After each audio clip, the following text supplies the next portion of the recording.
आज हम बात करेंगे एक भीख की जो ईयू देता है पुअर कंट्रीज को, और उसमें पाकिस्तान भी शामिल है 2014 से। आज हम ये बात करेंगे कि ये जो जीएसपी का नाम है, जीएसपी प्लस, ये होता क्या है, आज की डेट में हम क्यों बात कर रहे हैं, इसमें क्या बदलाव आया है और पाकिस्तान से क्या क्या नई चीजें मांगी जा रही हैं इसके बारे में। और एक साथ भी हम थोड़ा इंडिया से कंपैरिजन कर देंगे नंबर्स का, कि जो ट्रेड होता है पाकिस्तान का और इंडिया का। चलिए दोस्तों, आगे बढ़ने के पहले मैं रिक्वेस्ट करता हूं कि जिसने मेरा चैनल सब्सक्राइब नहीं किया अभी तक, वो प्लीज मेरे चैनल को लाइक कीजिएगा और सब्सक्राइब कीजिएगा। थोड़ा सा बैकग्राउंड में जाते हैं। जीएसपी का मतलब होता है जनरलाइज्ड स्कीम ऑफ प्रेफरेंसेस, इसको जीएसपी प्लस बोलते हैं। और इस जो जीएसपी प्लस है वो जीएसपी का एक स्पेशल वर्जन है, जिसमें डेवलपिंग कंट्रीज या पुअर कंट्रीज को ड्यूटी फ्री या कोटा फ्री एसेस मिलता है। कोटा फ्री एसेस मतलब किसी भी कंट्री से ईयू जब इंपोर्ट करता है तो एक कोटे में करता है कि आप इससे ज्यादा सप्लाई नहीं करते हैं। लेकिन जो पुअर कंट्रीज होते हैं उनका बिजनेस बढ़ाने के लिए कहता है कि ठीक है, आपका जितना प्रोडक्शन है उस पर्टिकुलर चीज का आप हमको सप्लाई कर सकते हैं, और ड्यूटी फ्री करते हैं। आज हम पाकिस्तान के बारे में ही डिस्कस करेंगे इसमें, क्योंकि पाकिस्तान जो सप्लाई करता है साहब, वो करता है तौलिए, अंडरवेयर, बनियान। अब आप जिसे अपैरल का नाम देते हैं टेक्निकल लैंग्वेज में, और कुछ एग्रीकल्चर प्रोडक्ट्स हैं जो कि सप्लाई करता है ईयू को। टोटल मिला के 6200 प्रोडक्ट्स हैं, और हर साल इस जीएसपी प्लस के स्टेटस से उसको फायदा होता है 730 मिलियन यूरो का। समझ रहे हैं आप, 730 मिलियन यूरो का फायदा होता है। और पाकिस्तान को जो ये स्टेटस है ये मिला हुआ है 1 जनवरी 2014 से। अच्छा, उसके साथ कुछ कंडीशंस लगी हुई थी। कंडीशंस ये हैं कि 27 इंटरनेशनल जो कन्वेंशंस हैं उनको फॉलो करना पड़ेगा। जैसे मेनली मैं बताता हूं, human rights, labour rights, environment के लिए, गुड गवर्नेंस और ब्लास्फेमी, जो मुस्लिम कंट्रीज हैं उनके लिए आपको इन पे काम करना पड़ेगा, तो हम आपको ये चीज देंगे। देखिए, ये एक तरीके का कंट्रोल ईयू ने किया था पुअर कंट्रीज पे, कि हम आपको हेल्प कर रहे हैं, हम अपना पैसा, क्योंकि वो टैक्स का पैसा तो आता गवर्नमेंट के पास ईयू की, हम वो पैसा आपको दे रहे हैं कि आपका डेवलप होगा, आपके प्रोडक्ट जो कि मार्केट में बाकी कंट्री से थोड़े सस्ते हो जाएंगे, करीब 10% सस्ते हो जाएंगे, आपको मार्केट भी मिलेगा, आपको पैसा भी मिलेगा, लेकिन साहब जो आपके घर की कंडीशन है उसको सुधारना पड़ेगा आपको। तो उन्होंने उसमें 27 पॉइंट थे। अच्छा, अगर हम एक स्केल की बात करें तो ईयू पाकिस्तान का जो आज का ट्रेड है 2025 में जो हुआ था, वो हुआ था 12.2 बिलियन यूरो।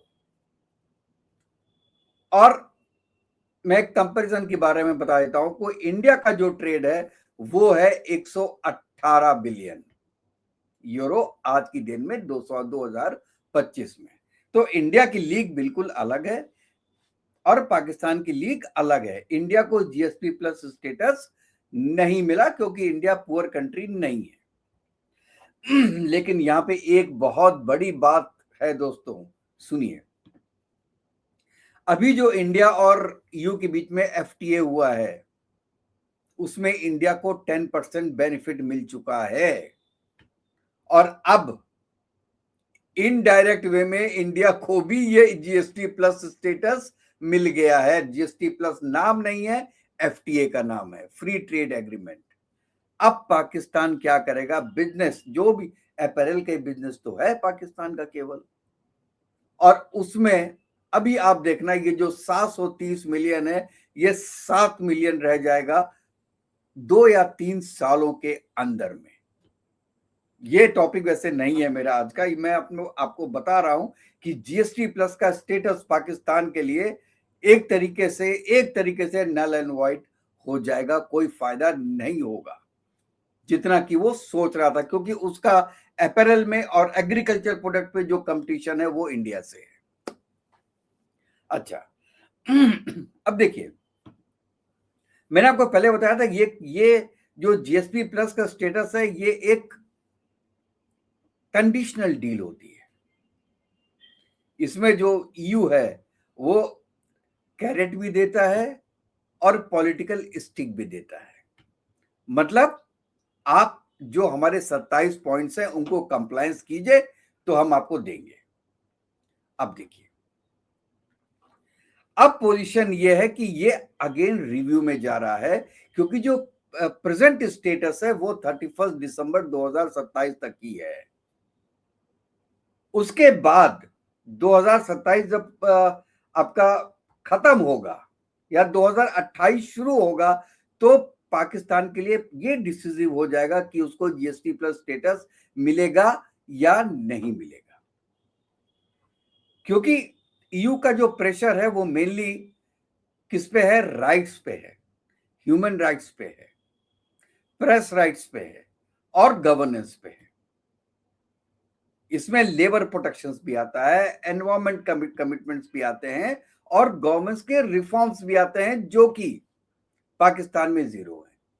और यही बात यूएन ने बोली है, ईयू ने बोली है पाकिस्तान को कि अभी आप अपने रिफॉर्म्स कर दीजिए, नहीं तो 2027 के बाद ये स्टेटस खत्म हो जाएगा आपके लिए। इसमें मैं एक और लगा देता हूं, आप देखिएगा, ये नंबर्स भी आप पढ़िएगा, ये नंबर्स हैं जो पाकिस्तान बिजनेस करता है ईयू के साथ, चाइना के साथ, यूरोप के साथ, यूएस के साथ और सऊदी अरेबिया के साथ और यूएई के साथ।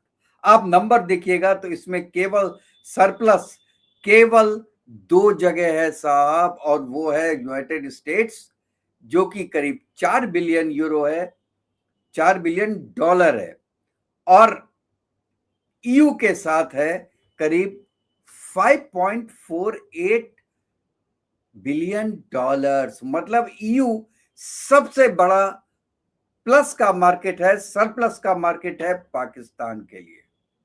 This point to be noted, is a very important point. और उसमें सेंध लगा दी है इंडिया ने, किस लिए? एफटीए साइन करके।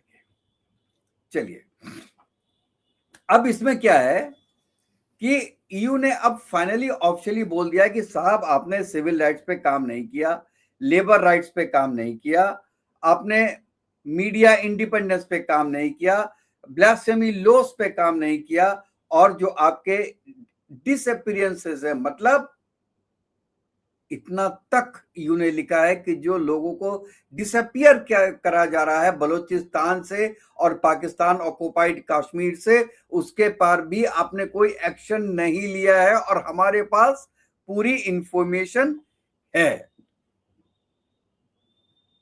ये अब पाकिस्तान को बोल दिया गया है कि अगर आपने इस पे काम नहीं किया तो आपकी जो टेक्सटाइल इंडस्ट्री है उस पे डायरेक्ट असर पड़ेगा, जॉब जाएंगी, फॉरेन करेंसी अर्निंग्स रुक जाएगी, और आपका जो पूरा एक्सपोर्ट है वो प्रेशर में आ जाएगा। यहां दोस्तों एक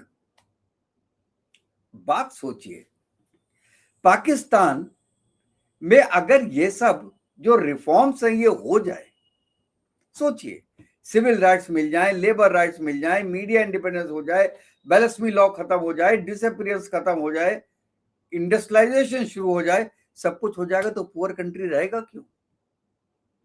और अगर पुअर कंट्री रहा नहीं तो जीएसटी प्लस स्टेटस मिलेगा क्यों? पाकिस्तान की गवर्नमेंट, पाकिस्तान की आर्मी कभी नहीं चाहेगी कि इन 5 चीजों पे काम करो। क्यों? वो कहेगा काम करते रहो, हम कर रहे हैं, वी आर वर्किंग, और हमको स्टेटस मिलता रहेगा। जिस दिन ईयू को लगा कि यार इन 5 चीजों पे जो 27 पॉइंट्स है उस पे बहुत अच्छा काम हुआ है, जीएसटी प्लस स्टेटस खत्म हो जाएगा, क्योंकि फिर पाकिस्तान पुअर कंट्री नहीं रह जाएगा।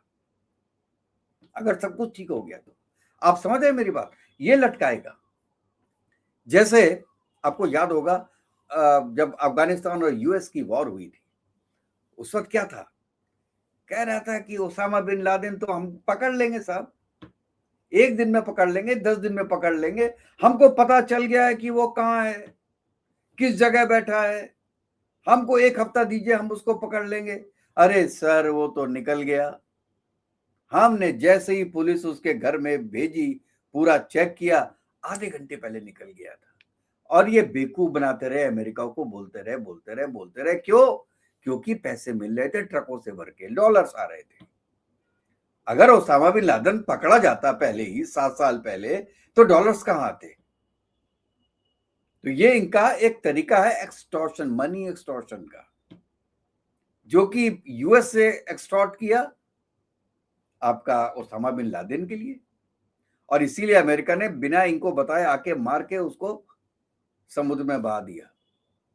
ना रहेगा बांस, ना बजेगी बांसुरी, और पैसे खत्म उसके बाद से। और सेम हालत हो रही है ईयू की। अगर सब प्रॉब्लम ही सॉल्व हो गई पाकिस्तान की, तो भाई साहब ईयू आपको स्टेटस क्यों देगा? स्टेटस छीन लेगा आपसे। आपको रिफॉर्म्स की तो जरूरत है ही नहीं, वो इसीलिए तो देता है कि आप रिफॉर्म करो। जब रिफॉर्म की जरूरत ही नहीं है तो क्यों पैसा देगा?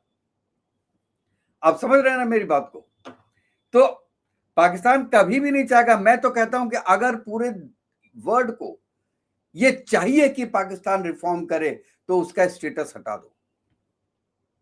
उसको कुछ लगे तो कि यार हम गलत कर रहे हैं, उसको तो लगता है कि हम सब सही कर रहे हैं, हमको रिजल्ट ही इसलिए मिल रहा है क्योंकि हम इन सब चीजों पे काम नहीं कर रहे, ह्यूमन राइट्स पे काम नहीं कर रहे, डिसअपियर हम कर रहे हैं। दुनिया देख रही है, और सब अब दुनिया ज्यादा देख रही है। ये सबसे बड़ा नुकसान हुआ है पाकिस्तान को, जो एक दलाल बना है ना ईरान और यूएस के बीच में। तो पाकिस्तान को पब्लिसिटी तो इससे जरूर मिली है, लेकिन पाकिस्तान के पास दिखाने के लिए केवल निगेटिव चीजें थी। तो इसलिए जो पूरे वर्ल्ड के सामने आई है वो पाकिस्तान की निगेटिविटी आई है, पॉजिटिव तो कुछ था ही नहीं। वहां पे आर्मी रूल है, या ये पॉजिटिव है क्या? वहां एजुकेशन नहीं है, ये पॉजिटिव है क्या? वहां पे इंडस्ट्रियलाइजेशन जीरो है, ये पॉजिटिव है क्या? वहां पे आपका R&D और रिसर्च हो ही नहीं रहा है, वहां पे वेलस्फेमी लॉज हैं, वहां पे लाखों के जो है वो संख्या में मदरसे हैं। क्या ये सब सब नेगेटिव नहीं है? और ये नेगेटिव चीजें पूरी दुनिया को दिखाई दे रही हैं अब, क्योंकि लाइमलाइट में आ गया पाकिस्तान। अगर लाइमलाइट में नहीं आता, ये मीडिएशन नहीं कराता, तो जो अपने अंदरूनी खाने पे कर रहा होता वो कर रहा होता, चुपके से किसी को मार रहा होता मार रहा होता। ईयू ने जो डिसअपियरेंसेस है वो भी पॉइंट डाला है, जो आज तक नहीं डाला था। वो इसलिए डाला है क्योंकि अब जग जाहिर हो गया है, क्योंकि पाकिस्तान लाइमलाइट में आ गया है। और अगर आप देखिए, अब यहां पे हम एक लाइन का कंपैरिजन कर सकते हैं इंडिया का और यूओ का, क्योंकि इंडिया का हो गया FTA और पाकिस्तान देता है केवल टेक्सटाइल, और इंडिया होता है, जबकि इंडिया का जो बिजनेस है वो बहुत डाइवर्सिफाई है। तो इसलिए अगर पाकिस्तान का GSP+ चला भी जाता है, तो भी पाकिस्तान को जो नुकसान होना है वो तो होएगा ही, क्योंकि इंडिया के साथ FTA हो गया है। और यह पाकिस्तान की गवर्नमेंट को समझना चाहिए, और मेरे ख्याल से तो EU को भी समझना चाहिए कि अगर उनको पाकिस्तान को सही करना है, सही रास्ते पे लाना है, तो कंसेशंस मत दीजिए, उनपे टैक्स और लगाइए। कि अगर तुमने इन 27 पॉइंट्स पे काम नहीं किया, तो हम आप पे एक्स्ट्रा 20% टैक्स लगाएंगे, तब करेंगे। ये वहां के जो जनता है, सिटीजन्स हैं, उनकी भलाई के लिए ये स्टेप होगा। आज उनकी भलाई के लिए EU स्टेप नहीं ले रहा है, क्योंकि deliberately Pakistan will not do it, because he wants GSP+ to be continued. ये बात दोस्तों आप क्या सोच रहे हैं इसके बारे में जरूर बताइएगा। कब काम करेगा पाकिस्तान? जब US 50% टैक्स लगाएगा। पूरी दुनिया लगाएगी कि आपके यहाँ ऐसी ऐसी हो रही, ह्यूमन राइट वायलेशंस हो रही हैं, फोर्स डिसअपीयरेंसेस हो रही हैं, आपके पास लॉ एंड ऑर्डर नहीं है, आपके पास एजुकेशन नहीं है। अगर ये सब कर रहा है आपको, तो आप रिफॉर्म्स कीजिए, हमको दिखाइए, डेली बेसिस पे आप रिफॉर्म्स कीजिए और उसी अनुपात में, उसी प्रोपोर्शन में हम टैक्स कम करेंगे आपका। हम 25% से शुरू करते हैं और जैसे जैसे आप रिफॉर्म करते रहेंगे, हर महीने हम उसको कम करते रहेंगे। You have to give the proof to us that what you have done और उसका रिजल्ट क्या निकला। वेरी वेरी इंपॉर्टेंट पॉइंट कि जो आप कर रहे हैं उसका रिजल्ट क्या है। पब्लिक में दिखाई देगा रिजल्ट, तो हम आपका टैक्स कम करेंगे। अगर पाकिस्तान को सुधारना है तो ये करना चाहिए, उसको कंसेशंस नहीं देने चाहिए। आज के दिन में कंसेशंस देंगे तो you are working against the common people of Pakistan. दोस्तों, आप इसके बारे में क्या सोचते हैं? अपनी राय जरूर हमको बताइएगा कि पाकिस्तान में कब रिफॉर्म होंगे, जब टैक्स बढ़ेगा या टैक्स कम होगा। जीएसपी प्लस का स्टेटस 2014 से है, आज तक कोई फर्क पड़ा? जितने पॉइंट्स हैं 27 पॉइंट, उसमें पाकिस्तान नीचे नीचे नीचे नीचे ही गिरता जा रहा है। तो आज यू को समझना चाहिए कि जब नीचे ही जा रहा है तो आगे भी नीचे ही जाएगा। तो जीएसपी प्लस का कोई फायदा नहीं है, नुकसान है। आप अपनी राय बताइएगा दोस्तों कि आप इसके बारे में क्या सोचते हैं। क्या जो मेरी सोच है वो ठीक है, या जो आप अपनी राय हमको जरूर जरूर भेजिएगा दोस्तों। और अगर ये वीडियो पसंद आया हो तो प्लीज मेरे चैनल को लाइक कीजिएगा, सब्सक्राइब कीजिएगा और बेल आइकन जरूर दबा दीजिएगा, जिससे कि जैसे ही हम कोई नया वीडियो डालें उसका नोटिफिकेशन दोस्तों आपके पास तक पहुंच जाए। तो हम नेक्स्ट वीडियो में मिलते हैं, तब तक के लिए जय हिंद, जय भारत, वंदे मातरम। खुश रहिएगा, स्वस्थ रहिएगा।